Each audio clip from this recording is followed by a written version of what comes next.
ಗಂಡಕಿ ಜಲಾಶಯಕ್ಕೆ 3773 ಕ್ಯೂಸೆಕ್ ಒಳಹರಿವು ಬಂದು ಸೇರಿದ್ದು ಹೊರಹರಿವಿನ ಪ್ರಮಾಣ 8632 ಕ್ಯೂಸೆಕ್ ಆಗಿದೆ.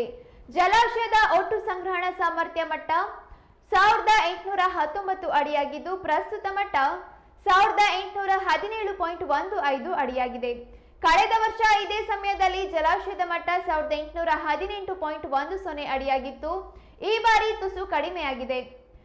ಕಳೆದ ಒಂದು ವಾರದಿಂದ ಜಲಾನಯನ ಪ್ರದೇಶದಲ್ಲಿ ಮಳೆಯ ಪ್ರಮಾಣ ತೀರಾ ಕಡಿಮೆಯಾಗಿದ್ದು ಒಳಹರಿವಿನಲ್ಲಿ ಗಣನೀಯವಾಗಿ ಇಳಿಕೆಯಾಗಿದೆ.